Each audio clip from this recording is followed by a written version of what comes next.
যতদিন হিন্দুস্তান থাকবে ততদিন গরিবে নওয়াজ থাকবে, যতদিন গরিবে নওয়াজ থাকবে ততদিন হিন্দুস্তান থাকবে। কেন গরিবে নওয়াজকে হিন্দুস্তান আমার রাসূলুল্লাহ দান করেছে, আতা করেছে, দিয়ে দিয়েছে। এ যুবকেরা, তরুণেরা, বাপেরা, গরিবে নওয়াজ যখন হিন্দুস্তানে আসলে অনেক বড় কত সংক্ষেপে দু একটা বলি।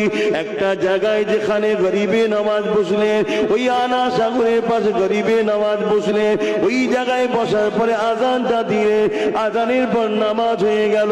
এলাকার মানুষের অবাক হয়ে শুনতে লেগেছে, ইনারা আবার কারা? কেননা ভারতীয় জমিনে এই আজান কখনো মানুষ শোনেনি। ওই এলাকার মানুষেরা তখন দেখেনি। এ যুবকেরা, তরুণেরা, বাপেরা, সন্ধ্যা যখন আগিয়ে আসতে লেগেছে, রাজা সৈন্য সামন্তরা, রাজার লোকেরা এমন করে উট ঘোড়াকে নিয়ে এসে যে জায়গায় গরিবে নওয়াজ বসেছিল